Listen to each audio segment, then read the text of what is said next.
Hi, this is Steph with Belladonna Dyes, and today we're going to make a V-neck spiral.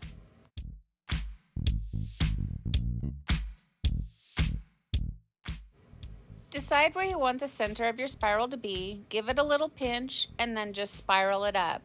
So if you watch me, I use my right hand to hold it down and twist a little bit, but I'm actually creating most of the spiral with my left hand by pulling the fabric out and twisting it around. This way, you're able to get nice pleats and they don't overlap each other.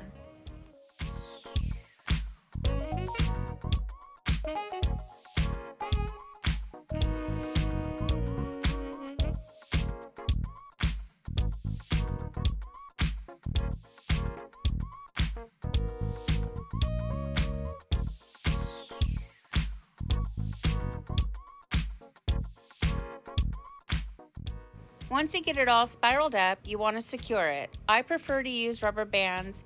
You could also use kite string. It's just whatever you like to use best. And for this particular spiral, I'm using my second favorite rubber bands, which I also got off of Amazon. And I do have a link for them down below in the description box. This is going to be a tighter shirt, and it's also a George brand, which I order from Walmart.com. And they come really quick. Like, they're trying to be like Amazon these days. So I ordered these shirts, let's say on a Tuesday, and they were at my door Wednesday, Thursday morning. So it's really nice. But the smaller rubber bands for the smaller shirt. The George just aren't as thick as the Gildan. When marking out your pattern using a washable marker, first I like to locate where the tag of the shirt is. That way I can decide what color I want near the face. That's just something I do, but it's not necessary. And then I'm just gonna mark out my pattern, and I'm only using 2 colors on this one, so I'm gonna make 4 pieces of pie.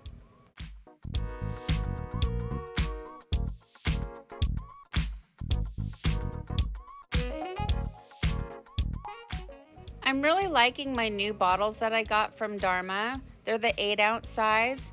They're really soft, so you don't even really have to squeeze them, and they don't hurt your hand. So if you have arthritis, if you start making a lot of shirts with the bigger 16-ounce bottles, that plastic is a lot thicker, and so you're squeezing.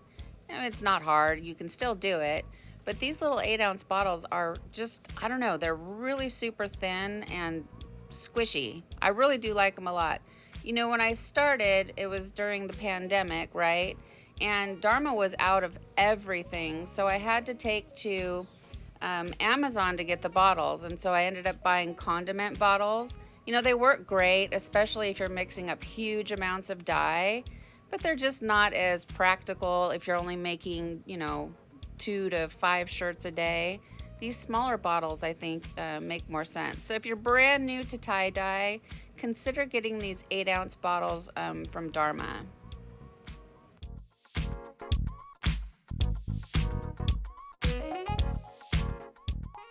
So I'm checking the back, making sure that it's not becoming oversaturated. Like I said, I want only saturation halfway down through the pleats, and it's looking pretty good.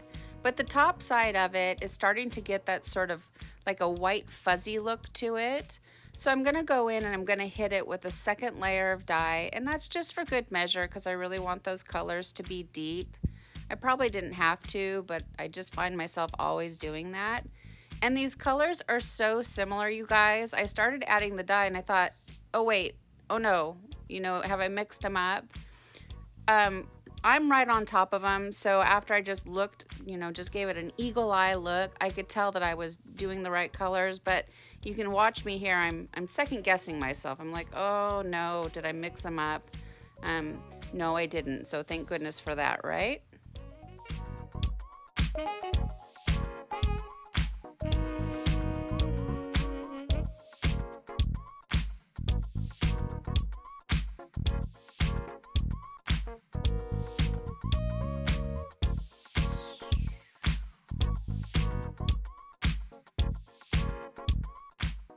We've got some spatter on the table, and I like to keep the container of wet wipes right near me. That way I can just clean them up as I go.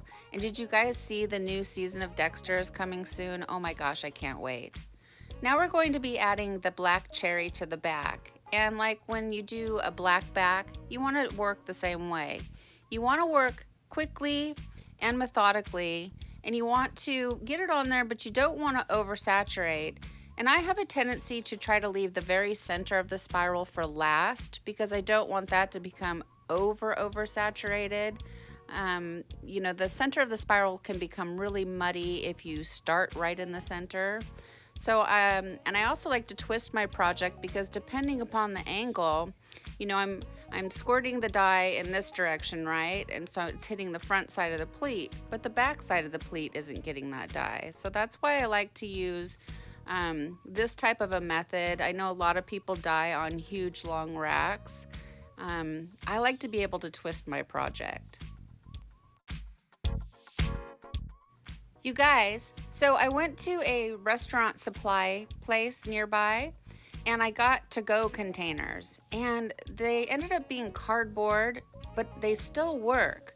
So this 2-minute method in the microwave is super cool. It's not going to take over on the regular traditional tie-dye, but what you do now is you put it in your container, stick it in the microwave on a 1,000-watt microwave. It's 2 minutes, and I have no idea what the wattage is on mine. I've said this before. It's like 40 plus years old, and I have searched the top, the bottom, the back, the inside of the door, all around.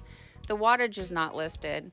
So I'm assuming it's probably near 1,000 watt because it can pop microwave popcorn, but I don't know. So what I do is 3 minutes, but you don't want to walk away from the microwave because if it should catch fire or blow up or something, you need to be right there ready to handle the situation.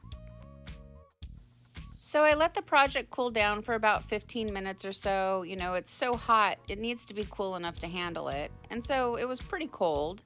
So you want to start by using cold water to rinse out your project, and that's going to rinse away the soda ash so that you don't get dye back on your other colors. This shirt is so dark that, you know, it doesn't really matter. But cold water, and then gradually increase your water up to hot and rinse until the water runs pretty much clear. From here, I take it to the washing machine and I do a plain hot water cycle because I'm washing many things at one time. And then I do a second hot water cycle using Synthropol, and that's a textile detergent that I get from Dharma. It's called Kirillon now if you're looking to buy it, and I have a link for it down below so it's easy for you to find. And then I do a third hot water cycle using Milsoft, which brings softness back into the fabric after the dyeing process. And it really works great, you guys. What a difference the Gildan shirts are once you use it. It's like night and day. And I have a link for that down below in the description box as well. And you'll notice that there is a ton of dye coming out of this shirt. All that is unbonded dye. What a waste. Had I not rushed this shirt and had it batched for 24 to 48 hours, there would have been a lot less dye going down the drain and more dye into the shirt.